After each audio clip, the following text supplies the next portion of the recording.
Good morning प्यारे विद्यार्थियों।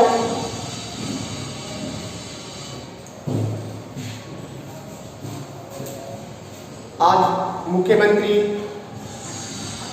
Ashok Gehlot ji board के साथ, शिक्षा मंत्री डोटासरा जी के साथ और यूनिवर्सिटी के जो चेयरमैन हैं उनके साथ मीटिंग चल रही है। हो सकता है स्कूल के लिए आज आप पॉजिटिव फैसला लें तो आने वाले समय में अपन आमने सामने बैठकर वही अपने प्रोसेस अपना सकते हैं। कल बेटा अपन बात कर रहे थे मेडल के तीसरे नियम,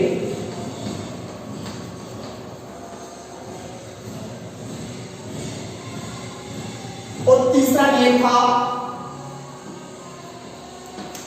स्वतंत्र अपव्यय का नियम या लॉ ऑफ इंडिपेंडेंट असॉर्टमेंट। ये नियम कहता है, क्योंकि पहली बात ये ध्यान रखना किस पर आधारित है बेटा, द्विसंकरण पर आधारित है। ये नियम कहता है जब दो जोड़ी विपरीत स्वरूप वाले तत्वों के बीच या दो लक्षणों को लेकर एक साथ वंशानुगति का अध्ययन किया जाता है तो एक लक्षण की वंशानुगति दूसरे लक्षण की वंशानुगति को किसी भी प्रकार से क्या नहीं करती है, प्रभावित नहीं करती है। अर्थात एक लक्षण की वंशानुगति दूसरे लक्षण की वंशानुगति से क्या होती है, स्वतंत्र होती है। अब स्वतंत्र होने के कारण ही इस नियम का नाम क्या दे दिया, स्वतंत्र अपव्यय का नियम। साथ ही ये नियम क्या कहता है कि जब एक लक्षण की वंशानुगति दूसरे लक्षण की वंशानुगति से स्वतंत्र होती है तो उसके कारण एक लक्षण का प्रभावी स्वरूप दूसरे लक्षण के प्रभावी स्वरूप के साथ भी वंशानुगत हो सकता है, तो दूसरे लक्षण के अप्रभावी के साथ भी क्या हो सकता है, वंशानुगत हो सकता है, जिसके कारण F2PD में जनकीय लक्षणों के साथ साथ जनकीय लक्षण कौन से, जो हम क्लोज कराते शुरू करते हैं, जो लक्षण होते वो लक्षण कौन से थे, जनकीय लक्षण। जनकीय लक्षणों के साथ साथ कौन से बेटा, अजनकीय का मतलब नए लक्षण उत्पन्न होते हैं। ये नियम क्या कहलाता है, स्वतंत्र अपव्यय का नियम। तो परिभाषा क्या रखनी है, मेंडल का नियम द्विसंकरण पर आधारित है, जिसके अनुसार जब दो लक्षणों की एक साथ वंशानुगति होती है तो एक लक्षण की वंशानुगति दूसरे लक्षण की वंशानुगति से क्या होती है, स्वतंत्र होती है। अब एक लक्षण की वंशानुगति दूसरे लक्षण की वंशानुगति से स्वतंत्र होने के कारण इस नियम का नाम रख दिया स्वतंत्र अपव्यय का नियम, जो कहता है कि एक लक्षण की वंशानुगति स्वतंत्र होने के कारण एक लक्षण की प्रभावी अवस्था दूसरे लक्षण की प्रभावी अवस्था के साथ भी या दूसरे लक्षण की अप्रभावी अवस्था के साथ क्या हो सकती है, स्थानांतरित हो सकती है। तो जिसके कारण जो F2PD है उसमें जनकीय लक्षणों के साथ साथ क्या प्राप्त होते हैं, अजनकीय लक्षण, जिसको मेंडल ने एक प्रयोग के द्वारा एक्सप्लेन किया, या अपन इसको एक प्रयोग के द्वारा क्या कर सकते हैं, एक्सप्लेन कर सकते हैं। जैसे समयुग्मजी लंबे व गोल बीज वाले पादप का क्रॉस किसके साथ कराएंगे, समयुग्मजी बोने व झुर्रीदार बीज वाले पादप के साथ कराते हैं। आज हमको पता है लंबापन किस पर बड़ा, बोने पर प्रभावी है, जबकि गोल बीज क्या करती, झुर्रीदार बीज पर क्या है, प्रभावी। तो इसके लिए जीनोटाइप को देखोगे या आपके पास देखोगे सबको भी जीनोटाइप समयुग्मजी है लंबा कैपिटल टी, गोल भी समयुग्मजी है तो कैपिटल आर, समयुग्मजी बोना स्मॉल टी, समयुग्मजी झुर्रीदार स्मॉल आर, स्मॉल। ये आपने क्या लिखा, जनक से अर्थ विभाजन के द्वारा क्या करो, युग्मक बनाते समय कल अपन ने क्या कहा था कि जब भी एकल संकरण है तब एक जनक से कितने युग्मक बनेंगे, 2 और द्वि संकट है तो एक जनक से कितने बनेंगे बेटा 4 तो दोनों जनकों से। अब साथ में ध्यान रखना है अगर संयुग्मजी है तो अपन युग्मक बनेंगे वो एकल संकट में या द्वि संकट में कितने बनेंगे 4 लेकिन अपन कॉमन ले सकते हैं तो वहां टाइप ऑफ केपिटल आपको देखना है। अब दूसरी शर्त जब भी द्वि संकट में आप युग्मक बनाते हो तो युग्मक में जीन की संख्या अपने जनक से संख्या क्या होगी एक को नर मानेंगे एक को मादा तो जनक से युग्मक में संख्या कितनी होगी जीन की संख्या संयोग हाफ होगी। और द्वि संकट में शर्त है कि दोनों जीन के क्या आने चाहिए सॉरी दोनों लक्षण क्या आने चाहिए जीन आने चाहिए। अब युग्मक कैसे बनते हैं तो अपन ने कल तरीका बताया था कि एक लक्षण के जीन को पकड़ लो और दूसरे लक्षण के जीन के साथ एक एक बार लिखो। जैसे यहां पर कर दिया मैंने टी तो दोनों के साथ एक एक बार लिखो क्या बनेगा टी आर फिर इसको भी लिखेंगे इसके साथ तो टी आर ये भी कितने बने बेटा दूसरे क्रम में वही 4 बनेंगे लेकिन टाइप ऑफ केमिकल कितना है एक को कॉमन आ गया कैपिटल टी कैपिटल आर इसमें भी क्या आ जाएगा स्मॉल टी स्मॉल आर क्या हो गई आपके पास एफएफटी क्या कर दो cross capital T small T capital R small R कौन सी जनरेशन है बेटा सॉरी ये गेम थे ये आ गई एफएफटी। अब एफएफटी का आपको पहली बात तो क्या पूछा जा सकता है लक्षण प्रारूप क्या है लक्षण प्रारूप का मतलब संधि के बाह्य लक्षणों का अध्ययन करते हैं ये इस पर प्रभावी है ये इस पर प्रभावी है तो कैसा हो क्योंकि लक्षण प्रारूप में सिर्फ लक्षणों का अध्ययन करते हैं तो लंबा वह गोल बीच वाली संधि प्राप्त होती है। फिर दूसरा को पूछ सकता है लक्षण प्रारूप अनुपात क्या है आपके पास क्रॉस में संधि कितनी बनी है एक कितने में से बनी है एक में से 4 बनाओगे 16 बनेगी तो 16 में से 16 ये आएगी तो आप लिख सकते हो लक्षण प्रारूप अनुपात कितना हो जाएगा 100% लंबी वह गोल संधि प्राप्त होगी।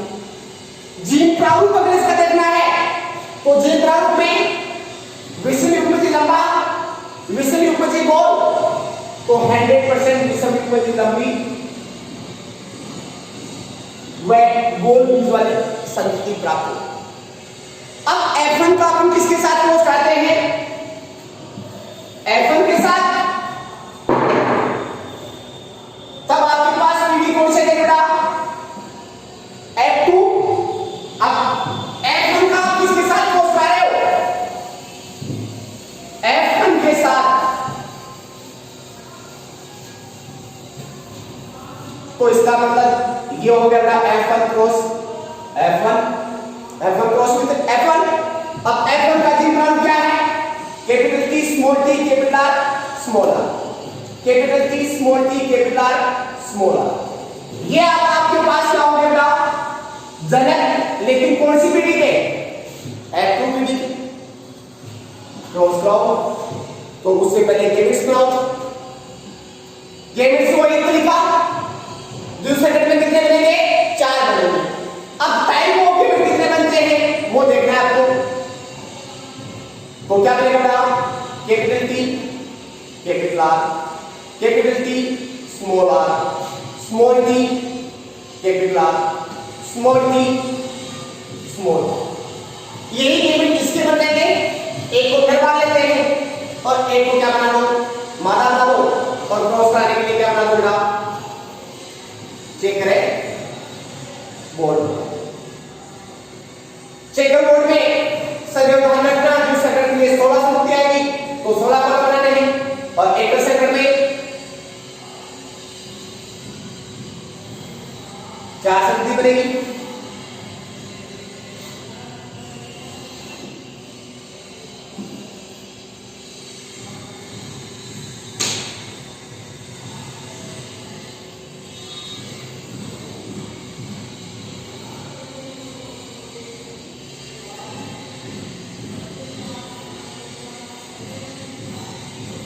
इसको मान लिया आपने नर, चिड़िया है, और इसको मान लिया मादा। लिमिट्स के भी लिखो, capital T capital R, capital T small R, small T capital R, small T small R. क्या है पूछ रहा हूं? Capital T capital T capital R capital R, capital T capital T capital R small R, capital T small T capital R capital R, capital T small T capital R small R, capital T capital R small R, capital T capital T small R small R, capital T small T capital R small R, capital T small T small R small R, capital T small T capital R capital R,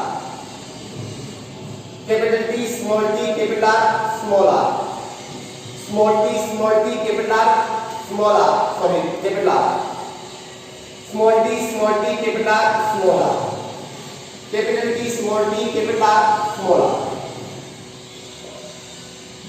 capital T small T small R small R, small T capital R small R, small T small R small. अब इसका आप क्या करो बेटा? लक्षण प्रारूप अनुपात निकालो, लक्षण प्रारूप या लक्षण प्रारूप निकालो। लक्षण प्रारूप में ये देखो संगति कैसे बेटा?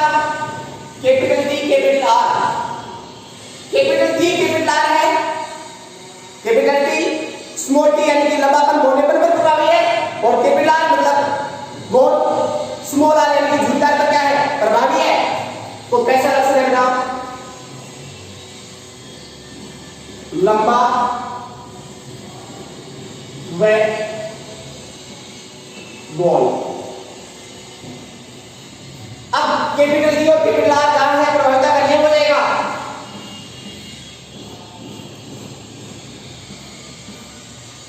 ये जो दो संगति आ रही है वो बेटा कैसे आ रही है? लंबी व गोल।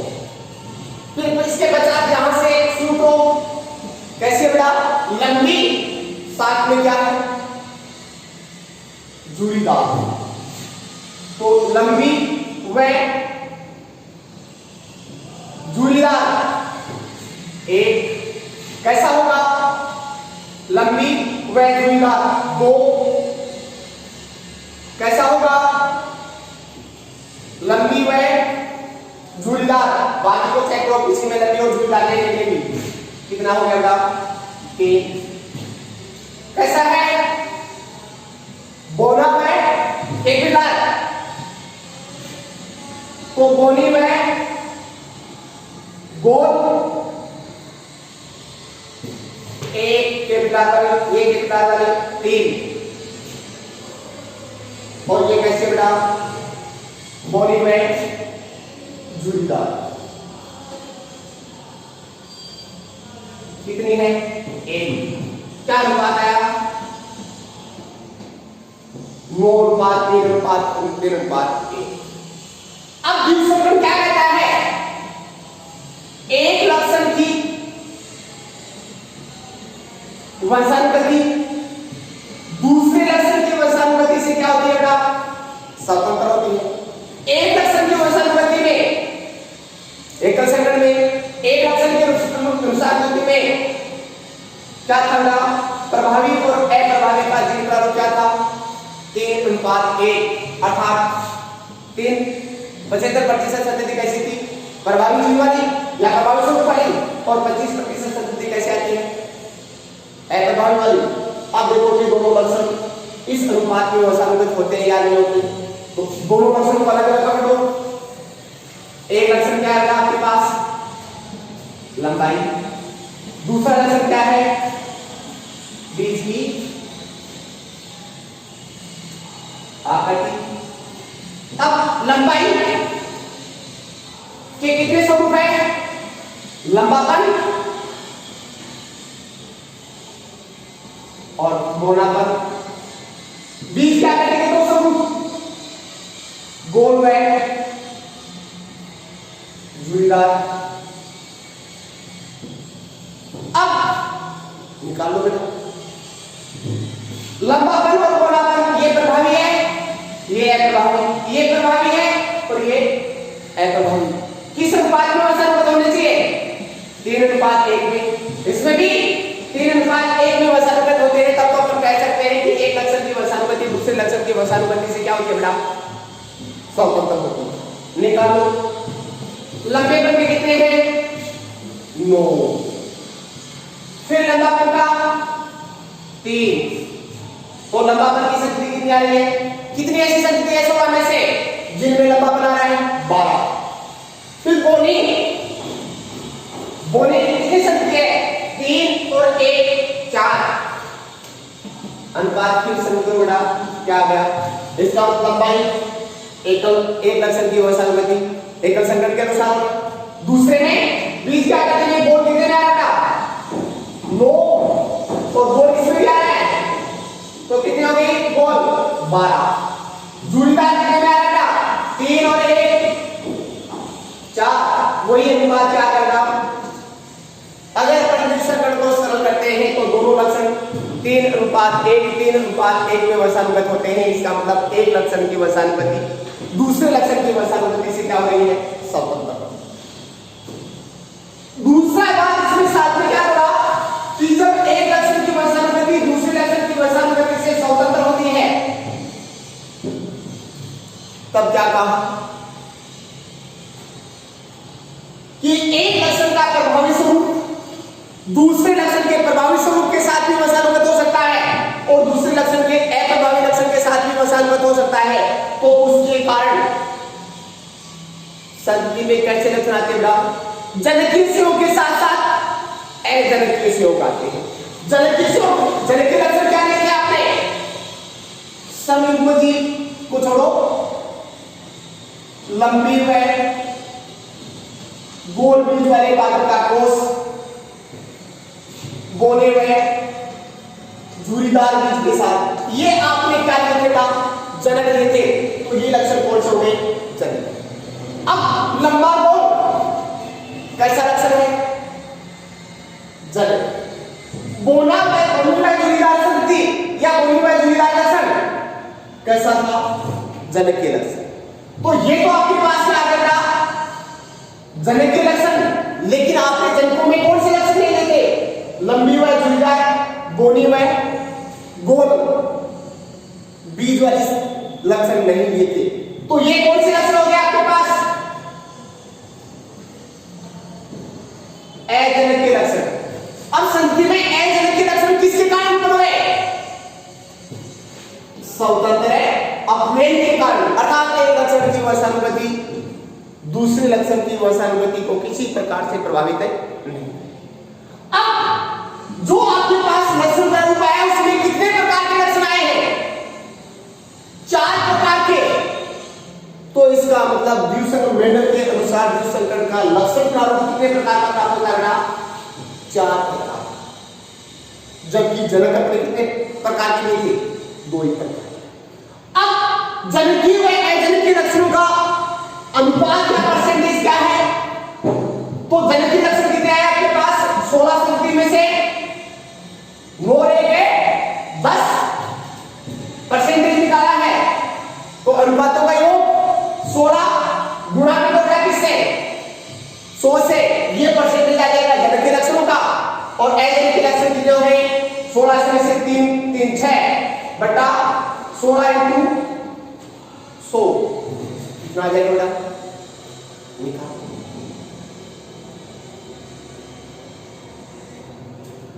1000 में 16 का भाग दे दो बेटा। कितनी बार गया?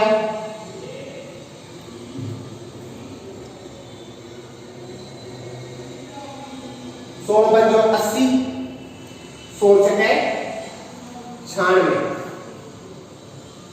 कितना बच गया बेटा? 4। क्या काटो? बिंदी।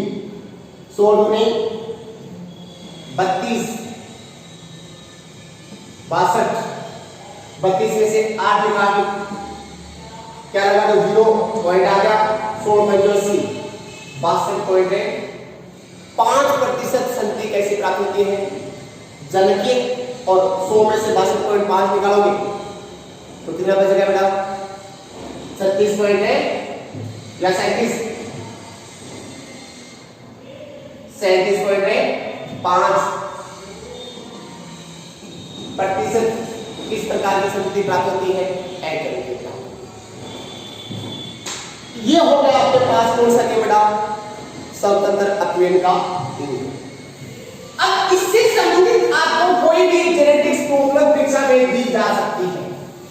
परीक्षा में बोर्ड का लेवल का स्तर कम होता है, लेकिन नीट के एग्जाम में इस प्रकार की जेनेटिक प्रॉब्लम आपको दी जाती है और उसका अनुपात। इसके साथ साथ फिर अगर जेनेटिक प्रॉब्लम सॉल्व करनी है तब आपको क्या करना चाहिए? जीन प्रारूप याद रखना चाहिए। मेंडल के अनुसार डिस्ट्रक्शन का जीन प्रारूप क्या है वो आपको फॉर्मूले से सीधा याद रखना है। 12 24 12 12 1 के अनुपात का निशान लगा दो और ये आप इससे निकाल सकते हो। जैसे ये ऐसे रहते हैं अपन कौन सा जीन प्रारूप? तो समयुग्मजीन एक कौन सा था? समयुग्मजीन लंबा हुआ है गोल। जो 16 संतति बनती है उसमें से केवल एक ही संतति ऐसी होती है जो समयुग्मजीन लंबी हुआ है गोल। अब अनुपात जीन प्रारूप क्या है? 12 24 12 12 1।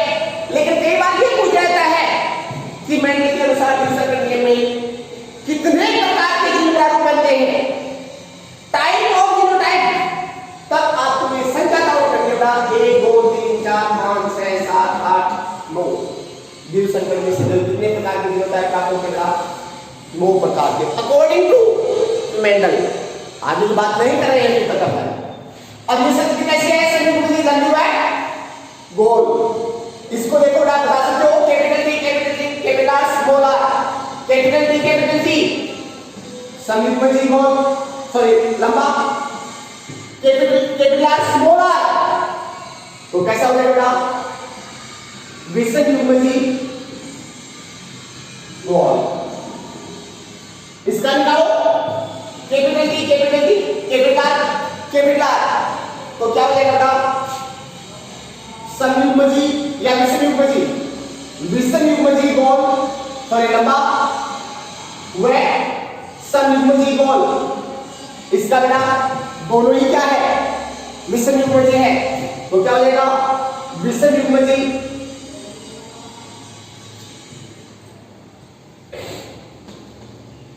गोल व लंबा है गोल। इसी का निकाल सकते हो। जैसे ये capital T capital small R. तो समयुग्मजीन लंबा व जुड़ीदार। समयुग्मजीन लंबा व जुड़ीदार। जैसे इसमें बेटा small T capital small R. तो समयुग्मजीन होना विषमयुग्मजीन गोल। इसमें विषमयुग्मजीन लंबा समयुग्मजीन गोल। अब इस प्रकार ये आपके पास क्या आ जाएगा? जीनोटाइप। इन जीनोटाइप के आधार पर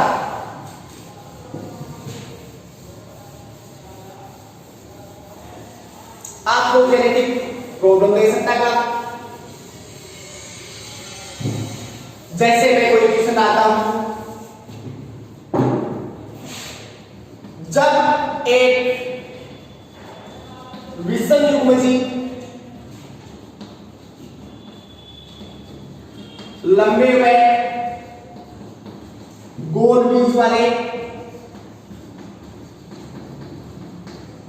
पादप का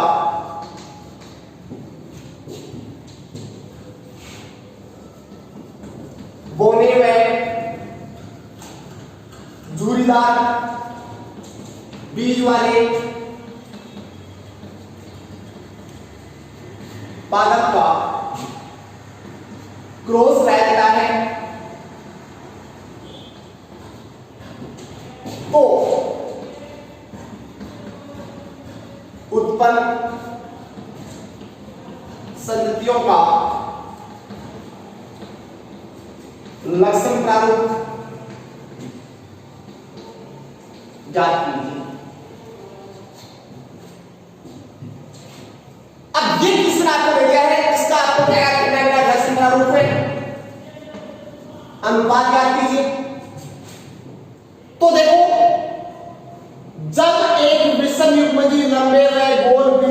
उत्पादक का लग गया, वहां तक आपके पास क्या बन गया, एक जनक बन गया।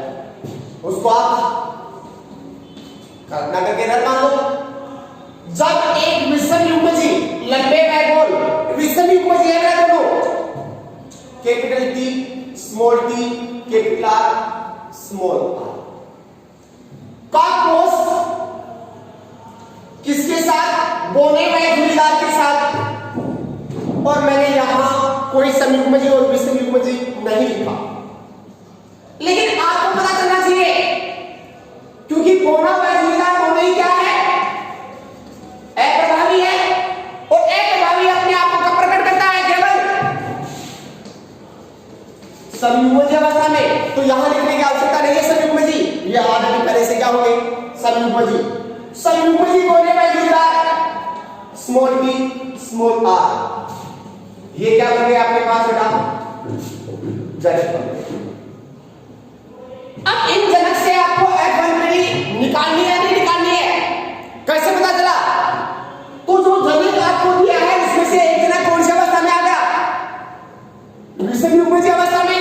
यदि विषमयुग्मजी अवस्था में जनक आ रहे हैं, दोनों आ रहे हैं या दोनों में से एक आ रहा है, तब कभी भी कौन सी पीढ़ी नहीं निकालनी पड़ेगी आपको, F1 पीढ़ी नहीं निकालनी पड़ेगी, क्योंकि डायरेक्टली आपको F2 पीढ़ी निकालनी पड़ेगी। अब क्या हुआ बेटा, गैमेट में इसमें गैमेट क्या बनेंगे, एक को पकड़ा, दूसरे लक्षण कीजिए इनके साथ, एक एक बार लिखो, कैपिटल टी कैपिटल आर, फिर इसको इसके साथ लिया कैपिटल टी स्मॉल आर, फिर इसके दूसरे से जिनको लिखो small T capital R small T small R. ये आपके पास क्या बन गया, एक जनक बन गया। मान लो आपने इसको क्या लिया है, नट लिया,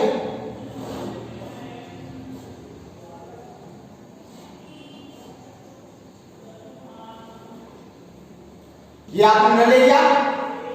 अब दूसरी तरफ आपके पास माना जनक, अब इसके बनेगी तो बड़ी चार, लेकिन कहां चारों एक कैसे युग्मक बनेंगे, तो कौन आ जाएगा, क्या आएगा, स्मॉल टी स्मॉल आर, ये स्मॉल टी ये स्मॉल आर, क्रॉस करा दो बेटा, capital T small T capital R small R capital T small T small R small T capital R small T small are.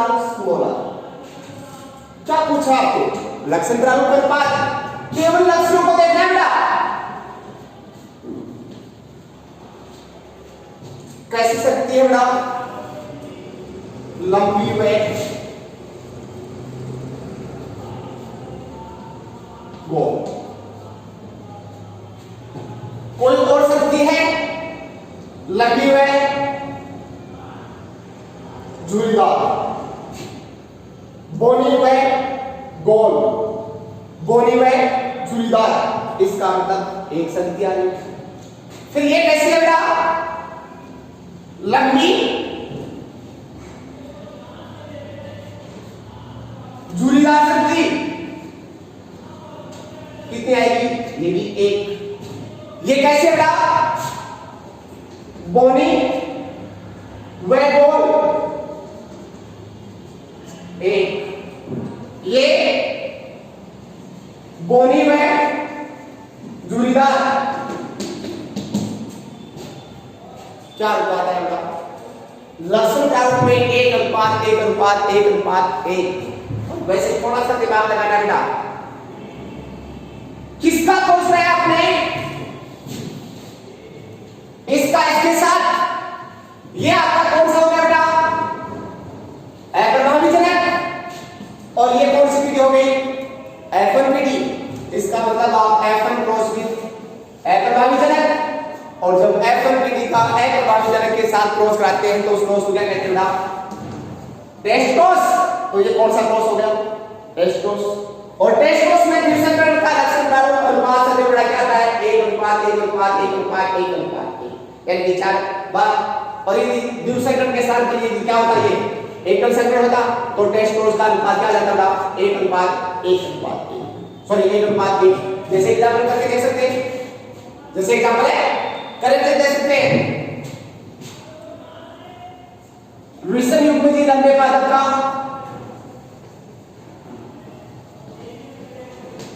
किसके साथ cross कर दूंगा बोले पादप के साथ क्रॉस कर दो एकल संकरण का क्या हो जाएगा बेटा टेस्ट क्रॉस हो जाएगा।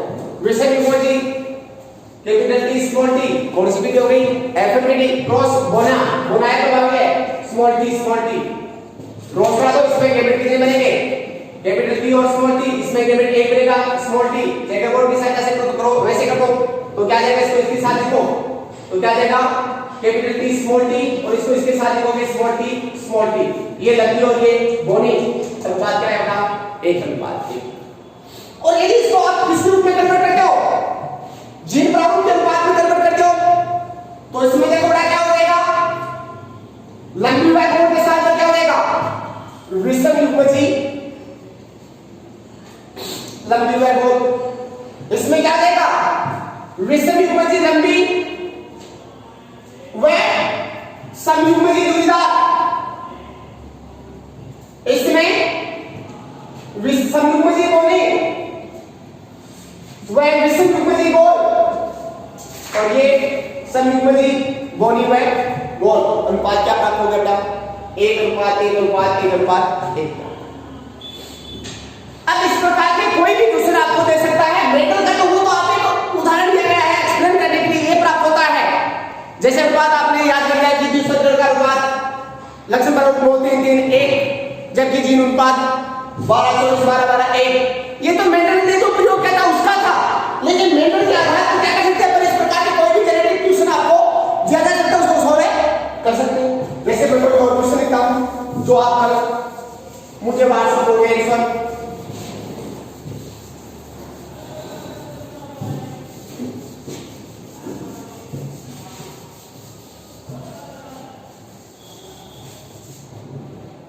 क्वेश्चन है क्या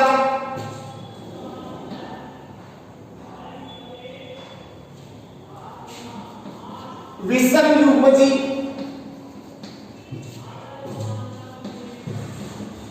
लंबे व गोल बीज वाले पादप का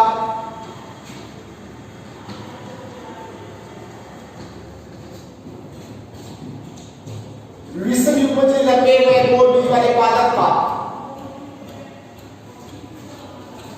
समयुग्मजी लंबे व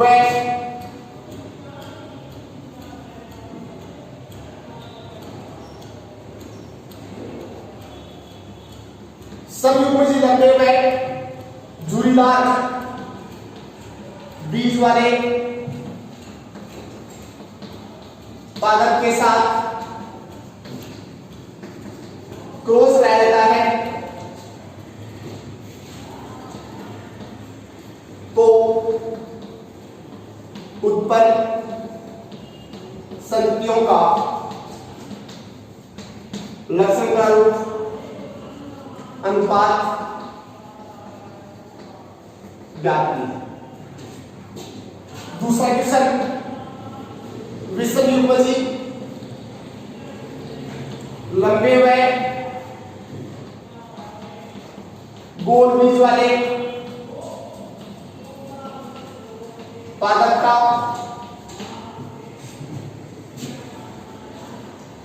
विषम युग्मजी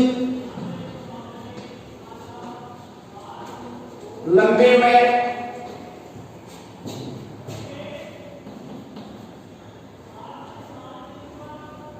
विषम युग्मजी लंबे व समयुग्मजी गोल बीज वाले पादप के साथ क्रॉस कराने पर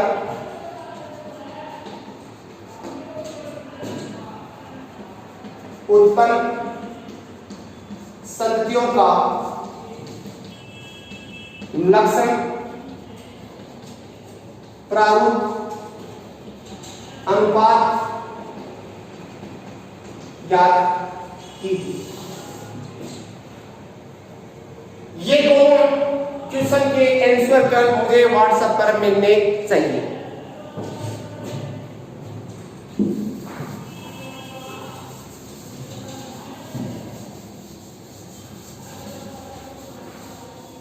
अब मेरे के